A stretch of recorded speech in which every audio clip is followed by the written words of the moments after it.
فرمایا کہ جبریل اے جہان اور دنیا کائنات اور فرمایا کہ ساریاں چیزاں تے میرے سامنے بنیاں ہیں، یہ ساریاں چیزاں تے میرے سامنے بنیاں ہیں۔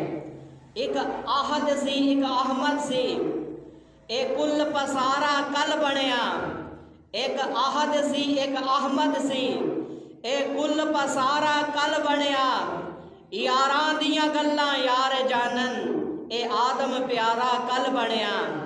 فرمایا کہ جبریل اے جہان اور اے سارے رستے تے میرے سامنے بنے ہیں۔ میرے دوست حضور نبی کریم صلی اللہ علیہ وآلہ وسلم سارے جہانہ واسطے رحمت للعالمین بن کے آئے۔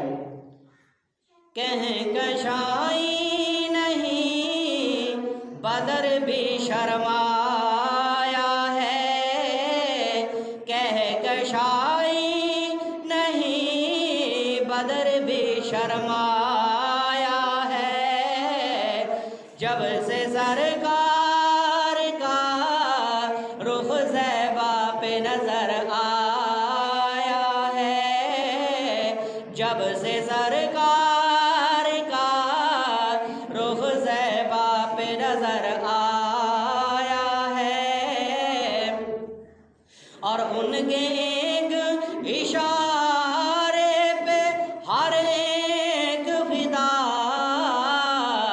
ان کے ایک اشارے پہ ہر ایک فدا، دیکھیے چاند بھی قدموں میں اتر آیا ہے، دیکھیے چاند بھی قدموں میں اتر آیا ہے، اور لاہنے داؤں دی تھا سخن سرکار ہے یہ، آپ کی یاد تو ہمارا سرمایہ ہے، آپ کی یاد تو ہمارا سرمایہ ہے۔ میرے دوست حضور نبی کریم علیہ السلام نو اللہ رب العزت نے سارے جہان واسطے رحمت للعالمین پیغمبر بنا کے بھیجیا۔ وما ارسلناک الا رحمت للعالمین، میرا محبوب ساری کائنات واسطے رحمت کا پیغام لے کے آیا، رحمت بن کے آیا۔ میرے دوست جن نے دنیا جہان دے اندر نبی آئے، آدم علیہ السلام آئے، نوح علیہ السلام آئے، سارے اللہ تعالیٰ دیاں رحمتاں لے کے آئے۔ آدم علیہ السلام اللہ دیاں رحمتاں لے کے آئے، نوح علیہ السلام اللہ رب العزت دیاں رحمتاں لے کے آئے، سارے نبی اللہ دیاں رحمتاں لے کے آئے۔ میرا نبی رحمت بن کے آیا، میرا نبی ساری کائنات واسطے رحمت کا پیغام لے کے آیا۔ میرے دوست رحمت للعالمین پیغمبر حضور نبی کریم علیہ السلام کو لے صحابیات آ کے دین دے مسائل پوچھ دیاں، حضرات صحابہ کرام رضوان اللہ اجمعین میرے نبی کو لو دین دے مسائل پوچھ دینے، صحابہ کرام نبی کو لو دین دے مسائل پوچھ دینے۔ صحابیات کہن لگیاں یا رسول اللہ سانو دین دے محاسن سکھائے جان، دین دے احکام سکھائے جان۔ میرے نبی نے فرمایا تسی ساریاں عورتاں حضرت عائشہ دے گھر دے اندر، عائشہ دے حجرے دے اندر اکٹھیاں ہو جانا، میں اتنے آ کے تانوں دین دے مسائل سکھاواں گا، دین دے احکامات سکھاواں گا۔ حضور نبی کریم صلی اللہ علیہ وآلہ وسلم حضرت امی عائشہ صدیقہ رضی اللہ تعالیٰ عنہا دے گھر دے اندر اور انہاں دے حجرے دے اندر صحابیات نو دین دے محاسن اور دین دے مسائل بتا رہے ہیں۔ حضور نبی کریم صلی اللہ علیہ وآلہ وسلم یہ ابو داؤد شریف کی روایت ہے۔ تو حضور نبی کریم صلی اللہ علیہ وسلم نے فرمایا کہ جس عورت کا دودھ پیتا ہوا بچہ، 2 اس کے بچے فوت ہو گئے، فرمایا کہ یہ بچے اس کے لیے فرد بن جائیں گے۔ فرد کہتے ہیں جو آگے جا کر انتظام کرے۔ فرمایا کہ یہ عورت جو ہے اپنے گناہوں کی بدولت اگر جہنم میں جائے گی تو یہ بچے جو ہے یہ جہنم کے سامنے رکاوٹ بن جائیں گے، آڑ بن جائیں گے۔ یہ گناہوں سے پاک ہے اور ان کی وجہ سے اللہ رب العزت ان کے والدین کی بخشش فرما دے گا۔ تو ایک صحابیہ نے سوال کیا، یا رسول اللہ جس کا ایک بیٹا فوت ہو گیا، فرمایا کہ اس کو بھی یہی مقام ملے گا۔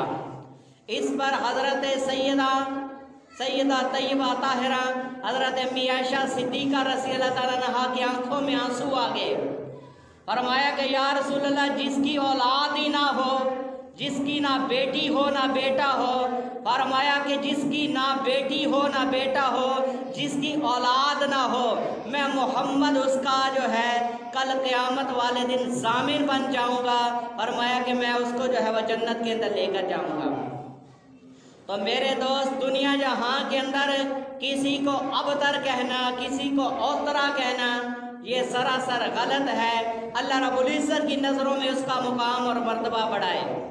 آج دنیا کے اندر عورتوں کا اگر جو ہے وہ بیٹا فوت ہو جائے تو ساروں قطار روندیاں ہیں، ٹھیک ہے کہ محبت ہے، لیکن اس کے باوجود جو ہے وہ ناشکری کے الفاظ اپنی زبان سے کہتی ہیں۔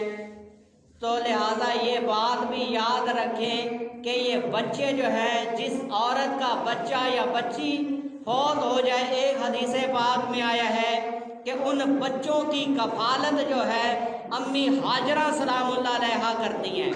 حضرت اسماعیل علیہ السلام کی والدہ حضرت ہاجرہ سلام اللہ علیہا کی گود کے اندر ان کی پرورش ہوتی ہے۔ تو بڑا عزت اور بڑا مقام ہے کہ جس کے ساتھ اللہ رب العزت بھلائی کا ارادہ فرماتا ہے، تو لہٰذا اس پر جو ہے یہ تکالیف اور مصیبتیں اور پریشانیاں آتی ہیں۔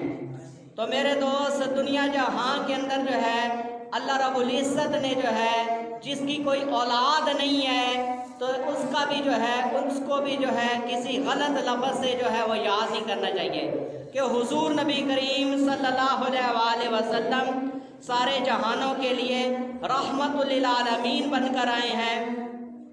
حضور نبی کریم علیہ السلام کی بارگاہ کے اندر حضرت ابو ہریرہ رضی اللہ تعالیٰ عنہ آئے، آ کر کہنے لگے، یا رسول اللہ میری والدہ نے آپ کی شان کے اندر بڑی گستاخی کی ہے، میری والدہ نے مجھے بڑا مارا ہے، مار مار کر میرا جو ہے وہ میرا سر بھی جو ہے خون آلود ہے، اور فرمایا کہ میری والدہ نے مجھ پر جو ہے وہ بڑا برا حال کیا ہے۔ یا رسول اللہ آج تو میری والدہ نے خاطی کرتی ہے کہ آپ کی شان کے اندر گستاخی کی ہے، یا رسول اللہ مجھے اجازت دیجئے میں اپنی والدہ کا سر قلم کر دوں۔ تو حضور نبی کریم صلی اللہ علیہ وآلہ وسلم نے فرمایا کہ تو جو ہے اس کا سر قلم کرنے کی اجازت مانگ رہا ہے، میں تو تجھے تھپڑ مارنے کی بھی اجازت نہیں دوں گا۔ فرمایا کہ یا رسول اللہ میں اپنی توہین تو برداشت کر سکتا ہوں، لیکن آپ کی شان اقدس کے اندر نازیبا کلمات جو ہے وہ برداشت نہیں کر سکتا۔ فرمایا کہ ابو ہریرہ اگر تو برداشت کر سکتا ہے، محمد کے اندر تو جو ہے وہ ابو در گزر کا اور جو برداشت کا اللہ رب العزت نے بڑا مادہ رکھا ہوا ہے، مجھے تو اللہ رب العزت نے ابو در گزر کا پیکر بنایا ہے، میں تو زیادتی کرنے والوں کو معاف کر دینے کا ظرف رکھتا ہوں۔ فرمایا میں کیسے جو ہے تجھے قتل کرنے کی اجازت دیتا ہوں۔ فرمایا کہ نہ تجھے قتل کرنے کی اجازت ہے، نہ تجھے تھپڑ مارنے کی اجازت ہے۔ حضرت ابو ہریرہ رضی اللہ تعالیٰ عنہ کہنے لگے، یا رسول اللہ اگر آپ مجھے تھپڑ مارنے کی بھی اجازت نہیں دیتے، آپ اپنے رحمت والے ہاتھ اٹھائیں، میری والدہ کی ہدایت کے لیے دعا فرمائیں، اپنے رحمت کے ہاتھ اٹھائے۔ حضور نبی کریم علیہ السلام نے رحمت والے ہاتھ اٹھائے، ادھر حضرت ابو ہریرہ نے دوڑنا شروع کر دیا۔ لوگوں نے دیکھا کہ ابو ہریرہ زندگی کے اندر کبھی اتنا زیادہ تیز دوڑا بھی نہیں ہے، آج کیا وجہ ہے؟ ایک صحابی رسول نے حضرت ابو ہریرہ کا دامن پکڑ لیا، کرتا پکڑ لیا، فرمایا کہ ابو ہریرہ کدھر جا رہا ہے؟ حضرت ابو ہریرہ رضی اللہ تعالیٰ عنہ فرماتے ہیں آج میرا دامن چھوڑ دے، میرا کرتا چھوڑ دے، آج میں یہ چیز دیکھنا چاہتا ہوں۔ ابو ہریرہ گھر کے اندر پہلے پہنچتے ہیں یا محمد کی دعا پہلے پہنچتی ہے؟ حضرت ابو ہریرہ رضی اللہ تعالیٰ عنہ نے جا کر والدہ کا دروازہ کھٹکھٹایا۔ من دقل باب، کس نے دروازہ کھٹکھٹایا؟ فرمایا کہ تیرا بیٹا ابو ہریرہ تیرے دروازے پہ آ گیا ہے۔ اگر تیرے بوڑھے ہاتھوں کے اندر، اگر تیرے کانپتے ہاتھوں کے اندر اتنی طاقت ہے، مارنے کی طاقت ہے، تیرا بیٹا مار کھانے کے لیے پھر حاضر ہو گیا ہے۔ تو حضرت ابو ہریرہ رضی اللہ تعالیٰ عنہ کی والدہ کہنے لگی ابو ہریرہ تھوڑی دیر کے بعد دروازہ کھلے گا۔ حضرت ابو ہریرہ رضی اللہ تعالیٰ عنہ فرماتے ہیں جس وقت تھوڑی دیر کے بعد میری والدہ نے دروازہ کھولا، میں نے دیکھا میری والدہ کے سفید بالوں سے پانی کے قطرات ٹپک رہے تھے۔ ابو ہریرہ کی والدہ کہنے لگی ابو ہریرہ وہ زندگی بھی کیا زندگی ہے جو محمد کی غلامی کے ماں سوا گزرے۔ بیٹا آج میرے دل کے اوپر یہ چوٹ لگی ہے، میں نے محمد کی غلامی اختیار کرنے کا جذبہ اختیار کر لیا ہے، مجھے لے چل جہاں جبریل بھی دوزانو ہو کر بیٹھتا ہے، جیڑا جس دھرتی تے چلے رب اس دھرتی دیاں قسماں قرآن دے اندر کھاندا ہے۔ لا اقسم بہذل بلد کہندا ہے جدا سینہ بھی آلہ بنایا، جدا پسینہ بھی آلہ بنایا، محمد دا مدینہ بھی آلہ بنایا۔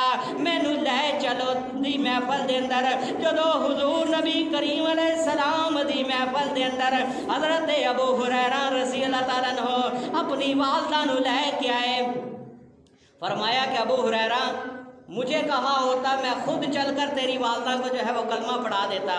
فرمایا کہ یا رسول اللہ ہمیشہ جو ہے پیاسا جو ہے وہ کنویں کے پاس آتا ہے، آپ تو رحمت للعالمین ہے، لہٰذا میری والدہ نے جو ہے آج کے بعد آپ کی غلامی اختیار کر لی ہے۔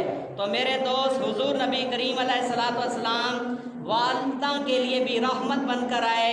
حضور نبی کریم علیہ السلام عورتوں کے لیے بھی رحمت کا پیکر بن کر آئے کہ جس عرب کے معاشرے کے اندر عورتوں کی کوئی قدر و منزلت نہیں تھی، حالانکہ اتنی زیادہ جہالت تھی، اگر سامنے کوئی حاملہ عورت گزرتی اس پر جو ہے وہ لوگ تبصرہ کرتے، ایک کہتا ہے اس کے پیٹ کے اندر بچی، دوسرا کہتا ہے اس کے پیٹ کے اندر بچہ، بس اسی بات کے اوپر دونوں کی لڑائیاں ہوتی، اس عورت کا پیٹ چاک کیا جاتا اور دیکھا جاتا بچی ہے یا بچہ۔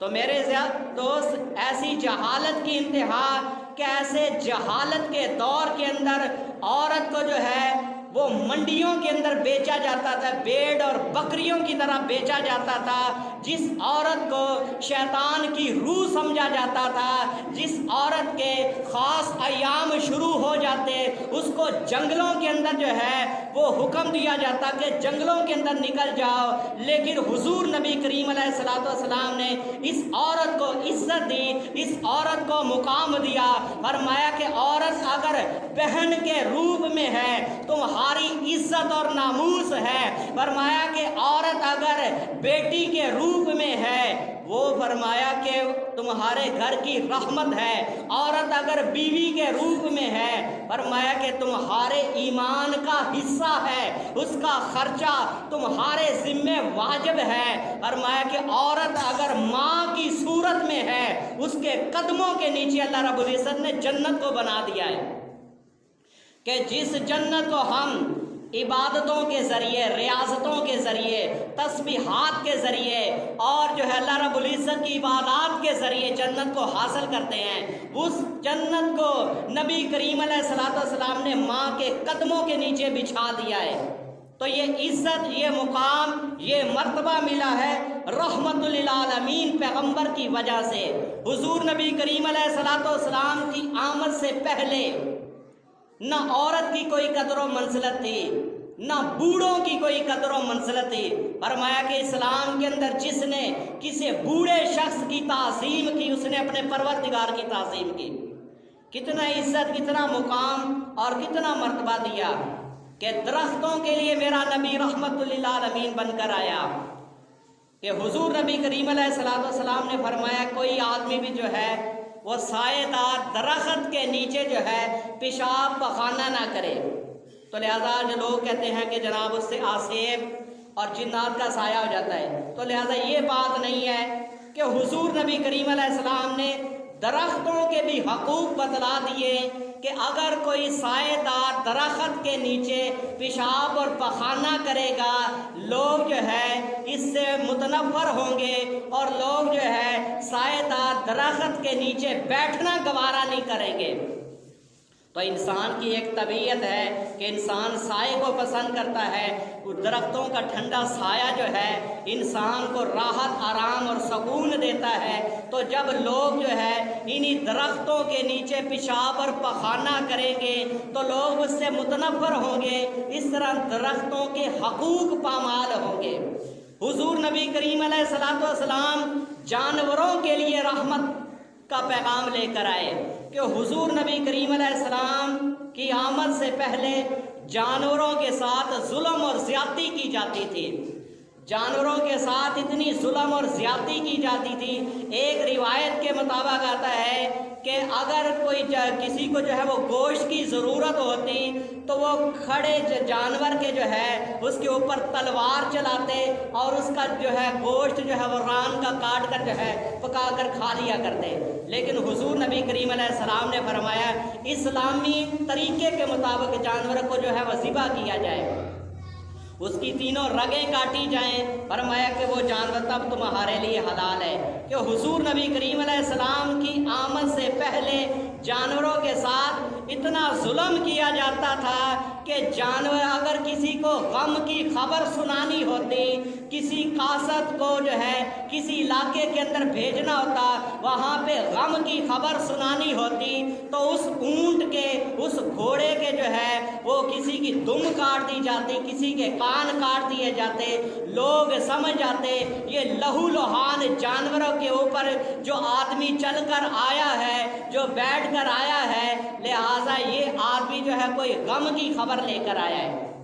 تو حضور نبی کریم صلی اللہ علیہ وآلہ وسلم نے فرمایا کہ اپنے جانوروں کی پشتوں کو ممبر نہ بناؤ۔ حضور نبی کریم صلی اللہ علیہ وآلہ وسلم کے مبارک دور کے اندر ایک اونٹ جو ہے پورے مکے کے اندر یہ بات مشہور ہوگی، اونٹ جو ہے وہ پاگل ہو گیا ہے۔ سارے لوگ اس سے نفرت کرنے لگے، سارے لوگ اس سے دور بھاگنے لگے۔ وہ اونٹ چلتا چلتا حضور نبی کریم علیہ السلام کی بابرکت محفل کے اندر آیا۔ حضور نبی کریم علیہ السلام کے سامنے عاجزی کے ساتھ، انکساری کے ساتھ، تشہد کی حالت میں بیٹھ گیا۔ حضور نبی کریم علیہ السلام سے باتیں کرنے لگا۔ حضور نبی کریم علیہ السلام اس کی گفتگو سن رہے ہیں۔ حضور نبی کریم علیہ السلام نے فرمایا اس کے مالک کو بلایا جائے۔ اس کا مالک جس وقت حاضر ہوا، فرمایا کہ تیرے اونٹ نے شکایت کی ہے، تو اپنے اونٹ سے کام زیادہ لیتا ہے، اس کو چارہ کم کھلاتا ہے۔ فرمایا کہ جانوروں کے معاملے میں اللہ رب العزت کی ذات سے ڈرو۔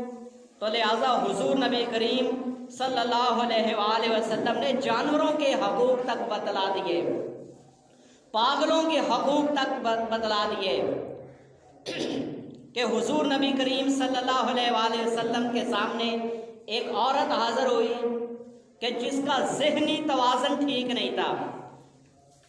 اور صحابہ کرام رضوان اللہ اجمعین فرماتے ہیں کہ لوگ جو ہے اس سے دور بھاگتے تھے، جس رستے سے وہ عورت گزرتی تھی لہذا وہ لوگ جو ہے وہ رستہ چھوڑ دیتے تھے، کوئی اور رستہ، اس کا متبادل رستہ اختیار کر لیتے تھے کہ اس کی جو ہے وہ گفتگو سننی پڑے گی، اس کا توازن عقلی ٹھیک نہیں ہے۔ حضور نبی کریم علیہ السلام کے سامنے وہ عورت کھڑی ہوگی اور حضور نبی کریم علیہ السلام سے باتیں کرنے لگی، 1 گھنٹہ گزر گیا، 2 گھنٹے گزر گئے، 3 گھنٹے گزر گئے، گرمی کا موسم ہے اور جسم لطیف کے اوپر اور جسم مقدس پر جو ہے وہ پسینہ بھی آ رہا ہے۔ صحابہ کرام رضوان اللہ اجمعین اپنے انداز سے اس عورت کو ڈرا رہے ہیں، لیکن وہ عورت حضور نبی کریم علیہ السلام سے مسلسل باتیں کر رہی ہیں۔ جب اس نے اپنی بات کو مکمل کر دیا تو صحابہ کرام رضوان اللہ اجمعین نے فرمایا کہ یا رسول اللہ، آپ کا جسم نازک اور نبوت کی اہم ذمہ داریاں، آپ ایک پاگل عورت کی باتیں سننے میں لگ گئے۔ فرمایا کہ میرے صحابیوں، پورے مکے کے اندر اس عورت کی کوئی بات سننے والا نہیں تھا۔ فرمایا کہ یہ مجھے دکھڑا نہ سنائے تو اور کس کو سنائے؟ وہ نبیوں میں رحمت کا لقب پانے والا، مرادیں غریبوں کی بر لانے والا، وہ اپنے پرائے کا غم کھانے والا، مصیبت میں غیروں کے کام آنے والا۔ تو میرے دوست، حضور نبی کریم صلی اللہ علیہ وآلہ وسلم ضعیفوں کے لیے، ناداروں کے لیے، بے کسوں کے لیے، جن کا کوئی سہارا نہیں ہے، جن کا کوئی آسرا نہیں ہے، جن کی کوئی بات سننے کے لیے تیار نہیں ہے، لیکن حضور نبی کریم علیہ السلام ان کے لیے بھی رحمت کا پیغام لے کر آئے، ان کے لیے بھی رحمت للعالمین بن کر آئے۔ تو میرے دوست، جب اس آیت مبارکہ کا نزول ہوا وَمَا أَرْسَلْنَاكَ إِلَّا رَحْمَةً لِّلْعَالَمِينَ، تو شیطان جو ہے، ابلیس جو ہے، یہ حضور نبی کریم علیہ السلام کی بارگاہ کے اندر حاضر ہوا۔ ابلیس نے آ کر حضور نبی کریم علیہ السلام سے کہا، یا رسول اللہ، آپ سارے جہانوں کے لیے رحمت بن کر آئے ہیں، اس جہان کے اندر میں بھی شامل ہوں۔ فرمایا کہ ابلیس، تو بھی اس جہان کے اندر شامل ہے۔ یا رسول اللہ، جب آپ کا امتی اعوذ باللہ من الشیطان الرجیم پڑھتا ہے، لا حول ولا قوت پڑھتا ہے، اللہ رب العزت نے ایک فرشتہ مقرر کیا ہوتا ہے، وہ فرشتہ میرے منہ کے اوپر تماچا لگاتا ہے، میرے منہ کے اوپر تھپڑ مارتا ہے۔ یا رسول اللہ، اس فرشتے کے مسلسل تھپڑ کھا کھا کر میں بڑا اکتا گیا ہوں، میں بڑا پریشان ہوں۔ جب آپ کے اوپر یہ آیت مبارکہ کا نزول ہوا، آپ سارے جہانوں کے لیے رحمت بن کر آئے ہیں، میں آپ کے پاس آیا ہوں کہ مجھے بھی آپ کی رحمت کا حصہ مل جائے گا۔ تو حضور نبی کریم علیہ السلام نے فرمایا کہ جاؤ ابلیس، آج کے بعد تجھے تھپڑ نہیں پڑے گا، میرا امتی جب بھی اعوذ باللہ من الشیطان الرجیم پڑھے گا یا لا حول ولا قوت پڑھے گا، تجھ سے پناہ تو حاصل ہو جائے گی، لیکن جو اللہ رب العزت نے فرشتہ مقرر کیا ہے وہ فرشتہ تجھے تھپڑ نہیں مارے گا۔ اتنا رحیم نبی، اتنا کریم نبی، رحمت للعالمین پیغمبر، جس پیغمبر کی رحمت کے چرچے جو ہے وہ پوری کائنات کے اندر ہے۔ اب جو ہے ایک جو ہے وہ مسئلہ ہے کہ اللہ رب العزت کے لیے بھی رحمت کا لفظ بولا جاتا ہے اور حضور نبی کریم علیہ السلام کے لیے بھی رحمت کا لفظ بولا جاتا ہے۔ تو اس کے اندر فرق یہ ہے، اگر ہم نے جو ہے اللہ کی رحمت اور حضور نبی کریم علیہ السلام کی رحمت کو آپس میں ملا دیا کہ جس طرح اللہ رب العزت کی رحمت ہے اسی طرح نبی کی رحمت ہے، تو دونوں کے اندر مشارکت آ جائے گی۔ تو لہٰذا اس کے اندر فرق یہ ہے کہ رحمت کا لفظ جو ہے یہ 2 چیزوں کو جو ہے اپنے دامن میں گھیرتا ہے، ایک جو ہے رقت، ایک ہے احسان۔ ان 2 چیزوں کا مرکب اور ان 2 چیزیں جو ہے یہ رحمت کے اندر آتی ہے۔ اللہ رب العزت کی ذات جو ہے وہ رقت سے پاک ہے، اللہ رب العزت کی ذات جو ہے وہ رکت سے پاک ہے کہ حضور نبی کریم علیہ الصلوۃ والسلام کے لیے رحمت کا لفظ بولا جاتا ہے وہ عطائی رحمت ہے، اللہ رب العزت کی ذاتی رحمت ہے، اور نبی کی عطائی رحمت ہے کہ اللہ رب العزت کی عطا کرتا ہے۔ تو لہٰذا آپ کے اندر بھی جو ہے کوئی ایسا واقعہ جب آپ دیکھتے ہیں، کسی غم زادے کا کوئی دکھڑا سنتے ہیں تو آپ کی آنکھوں میں آنسو آ جاتے ہیں، تو اس کو کہا جاتا ہے رقت۔ رقت کہتے ہیں دل کی نرمی کو، اللہ رب العزت رقت سے پاک ہے۔ اور جس وقت آپ کے ذہن کے اندر جس وقت جو ہے وہ بات آتی ہے، آپ کی آنکھوں میں آنسو آ جاتے ہیں، تو دل کے اندر جذبات ابھرتے ہیں کہ اس آدمی کے ساتھ کوئی نہ کوئی احسان کیا جائے۔ تو لہٰذا یہ چیز جو ہے، یہ رحمت جو ہے وہ دو چیزوں کو دامن گیر رکھتی ہیں کہ اللہ رب العزت کی ذات جو ہے وہ رقت سے پاک ہے، اللہ رب العزت احسان عظیم کرنے والے ہیں، دنیا جہاں پر احسان کرنے والے ہیں، ہمیں ناک کان آنکھیں یہ سارے کے سارے اللہ رب العزت کے احسانات ہیں کہ اللہ رب العزت نے ہمیں وافر مقدار کے اندر جو نعمتیں دی ہیں، یہ ساری کی ساری چیزیں جو ہے یہ ہم پر احسان کیا اللہ رب العزت نے، اور اللہ رب العزت کی ذات جو ہے وہ رقت سے پاک ہے۔ اور حضور نبی کریم علیہ الصلوۃ والسلام کی رحمت جو ہے وہ رقت، حضور نبی کریم علیہ السلام کے دل کے اندر رقت بھی ہے اور احسان کا جذبہ بھی ہے، اتنا زیادہ احسان کا جذبہ بھی ہے کہ ایک صحابی رسول نے آ کر حضور نبی کریم علیہ السلام سے سوال کیا کہ یا رسول اللہ مجھے ایک بکری چاہیے، مجھے ایک بکری چاہیے۔ فرمایا کہ اس پہاڑ سے لے کر اس پہاڑ تک جتنی بکریاں ہیں ساری لے جا۔ اس صحابی رسول نے کہا کہ یا رسول اللہ مجھے تو ایک بکری چاہیے۔ فرمایا کہ تو نے اپنے ظرف کے مطابق مانگا، تم نے جو ہے اپنے ظرف کے مطابق مانگا، ہم اپنی شان کے مطابق عطا کرتے ہیں، ہم اپنی شان کے مطابق عطا کرتے ہیں۔ تو یہ حضور نبی کریم علیہ السلام کا امت پر احسان ہے۔ اور حضور نبی کریم علیہ السلام کے سامنے ایک یہودی کا جنازہ اٹھا تو کملی والے کی آنکھوں میں آنسو آ گئے، یا رسول اللہ یہ تو ایک یہودی کا جنازہ ہے کہ جس نے آپ کی ذات پر جو ہے ایمان بھی نہیں لایا، آپ کا کلمہ بھی نہیں پڑھا، آپ کی شریعت کو بھی قبول نہیں کیا۔ فرمایا کہ آج محمد کا ایک امتی ہمیشہ ہمیشہ کے لیے جہنم کا ایندھن بن رہا ہے، تو میری آنکھوں میں آنسو کیوں نہ آئے؟ تو میرے دوست، اتنا رحیم نبی، اتنا کریم نبی جو رحمت کا پیکر بن کر آیا، وَمَا أَرْسَلْنَاكَ إِلَّا رَحْمَةً لِّلْعَالَمِينَ کا پیغام لے کر آیا۔ تو میرے دوست، حضور نبی کریم علیہ الصلوۃ والسلام غلاموں کے لیے بھی جو ہے وہ رحمت کا پیغام لے کر آئے کہ حضور نبی کریم علیہ السلام کی آمد سے پہلے مزدوروں کے ساتھ، غلاموں کے ساتھ جو ہے انتہائی بدترین سلوک کیا جاتا تھا، ان کو بھیڑ اور بکریوں کی طرح سمجھا جاتا تھا۔ لیکن حضور نبی کریم علیہ السلام نے فرمایا کہ جس نے اللہ رب العزت کی رضا کے لیے، کسی مخلوق کو راضی کرنے کے لیے نہیں بلکہ اللہ رب العزت کی ذات کو راضی کرنے کے لیے جس نے ایک غلام آزاد کیا، فرمایا کہ غلام کے ہر عضو کے بدلے اللہ رب العزت اس آزاد کرنے والے کا ہر عضو جو ہے جہنم سے آزاد کر دیتا ہے۔ ناک کے بدلے ناک، کان کے بدلے کان، آنکھ کے بدلے آنکھ، ہاتھ کے بدلے ہاتھ، پاؤں کے بدلے پاؤں، اس کا جو ہے وہ پورا وجود اللہ رب العزت جو ہے وہ جہنم سے آزاد کر دیتا ہے، اس کو جنت کا مالک بنا دیتا ہے۔ تو یہ حضور نبی کریم علیہ السلام نے غلاموں کے حقوق بتلائے ہیں کہ مزدوروں کا جو ہے وہ حق نہیں دیا جاتا تھا، لوگ ان سے مزدوری کرواتے اور جو ہے اپنی اجارہ داری جو ہے وہ قائم کرتے کہ ان کے ساتھ جو ہے وہ ظلم اور ستم کیا جاتا تھا۔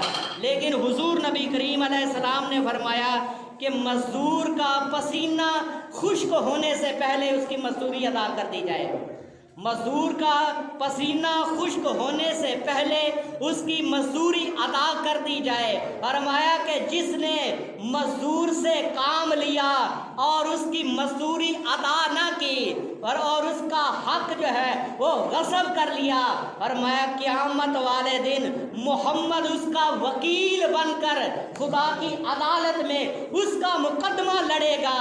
تو میرے دوست، جس کا مقدمہ حضور نبی کریم علیہ السلام رب کائنات کی عدالت میں لڑے، اس کو کوئی ہرا نہیں سکتا۔ تو لہذا یہ حضور نبی کریم علیہ السلام نے غلاموں لونڈیوں کے حقوق بدلائے، مزدوروں کے حقوق بدلائے۔ تو میرے دوست، ایک صحابی رسول جو مشقت کا کام کیا کرتا تھا، کہ جس کے ہاتھ جو ہے وہ مسلسل مشقت کرنے کی وجہ سے اور محنت کرنے کی وجہ سے اس کے ہاتھوں پر جو ہے وہ نشانات بن گئے، ہاتھ اس کے جو ہے وہ زخمی ہو گئے۔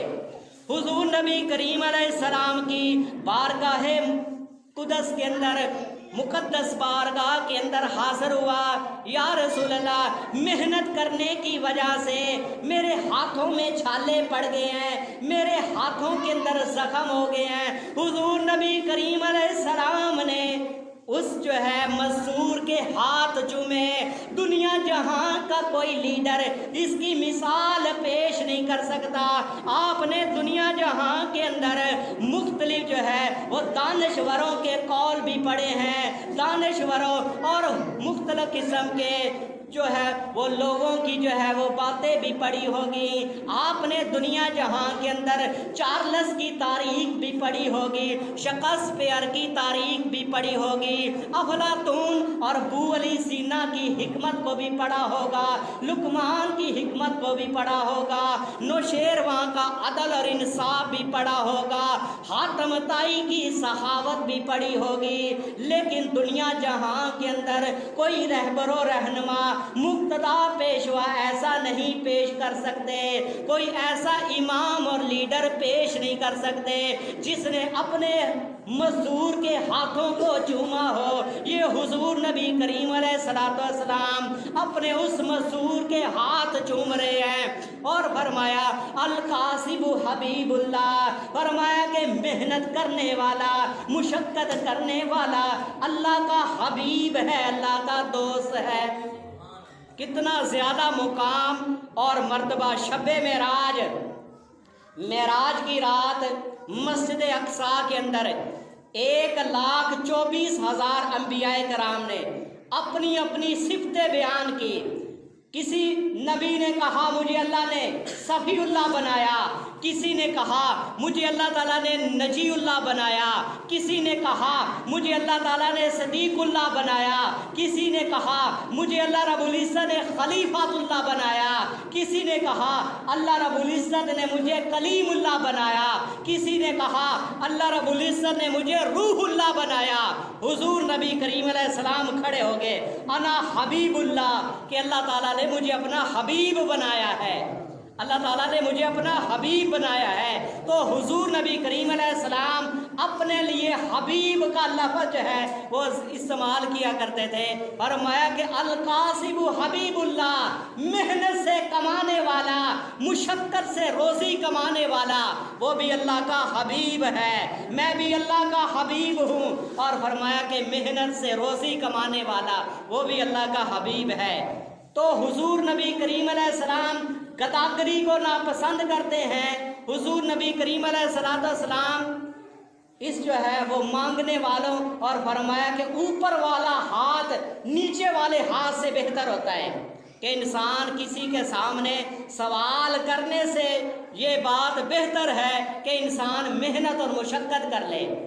تو میرے دوست، آج دنیا جہاں کے اندر لوگ جو ہے اس بات کو اجاگر کرتے ہیں کہ میلاد مصطفیٰ کا کوئی ہمیں شرعی ثبوت دیا جائے، تو میرے دوست میں کہتا ہوں میلاد مصطفیٰ وہ مزدور منائے جس مزدور کے لیے نبی رحمت بن کر آیا، جس مزدور کے نبی نے حقوق بیان کیے، جس نبی نے اس مزدور کو اتنی عزت دی کہ فرمایا کہ القاسم حبیب اللہ، میرے دوست میلاد وہ عورتیں منائے، وہ ماں منائے جس کے قدموں کے نیچے نبی نے جو ہے وہ جنت کو جو ہے، حضور نبی کریم علیہ السلام نے فرمایا کہ ماں جو ہے، ماں کے قدموں کے نیچے جنت ہے۔ میلاد وہ باپ منائے کہ جس باپ کے لیے نبی رحمت بن کر آیا، فرمایا کہ تمہارا باپ جو ہے وہ جنت کی چوکھٹ ہے۔ اگر کسی کا دل یہ چاہے کہ میں جنت کی چوکھٹ کو، جنت کے دروازے کو، مین دروازے کو چومنا چاہتا ہوں، تو فرمایا کہ اپنی باپ کی پیشانی کا بوسہ دے لے۔ تمہارے باپ کو اللہ رب العزت نے جنت کا دروازہ بنایا ہے۔ تو میرے دوست، یہ باپ میلاد مصطفیٰ کی خوشیاں منائے، وہ بہن خوشیاں منائے جس بہن کو نبی نے عزت دی، جس بہن کو وراثت سے محروم رکھا جاتا تھا، لیکن فرمایا کہ جائیداد میں سے اپنی جو ہے وہ بہنوں کا حصہ بھی رکھو، اپنی بیٹیوں کو بھی حصہ دو۔ تو میرے دوست، جس بیٹی کے لیے نبی رحمت بن کر آیا کہ اسلام کی آمد سے پہلے بچیوں کو زندہ درگور کر دیا جاتا تھا، لیکن حضور نبی کریم علیہ السلام نے ایسے معاشرے کے اندر سیدہ طیبہ طاہرہ جناب سیدہ فاطمہ الزہرا رضی اللہ تعالیٰ عنہا کا اٹھ کر استقبال کیا اور فرمایا کہ یہ بچیاں جو ہے یہ نفرت کے قابل نہیں ہے، محبت کے قابل ہے۔ یہ بچیاں جو ہے یہ رحم نفرت کے قابل نہیں ہے بلکہ محبت کے قابل ہے۔ تو میرے دوست، وہ مزدور میلاد منائے، وہ کسان نبی کا میلاد بنائے کہ جن کے لیے میرا نبی رحمت بن کر آیا۔ وَمَا أَرْسَلْنَاكَ إِلَّا رَحْمَةً لِّلْعَالَمِينَ، میرا نبی ساری کائنات کے لیے رحمت کا پیغام لے کر آیا۔ دنیا جہاں کے اندر آپ جو ہے کسی کی سیرت اور کسی کے فضائل شروع کر دے، کسی کے فضائل جو ہے ہر ایک کے فضائل ختم ہو جائیں گے، لیکن حضور نبی کریم علیہ السلام کی سیرت کا اللہ رب العزت نے باب ایسا رکھا ہے کہ نبی کریم علیہ السلام کی سیرت کا ایک باب بھی کوئی مکمل نہیں کر سکتا۔ وَمَا أَرْسَلْنَاكَ إِلَّا رَحْمَةً لِّلْعَالَمِينَ، کہ میرا نبی جو ہے وہ سارے جہانوں کے لیے رحمت بن کر آیا ہے۔ اللہ رب العزت ہمیں حضور نبی کریم علیہ السلام کا مقام اور مرتبہ سمجھنے کی توفیق عطا فرمائے۔ وَمَا عَلَيْنَا إِلَّا الْبَلَاغُ۔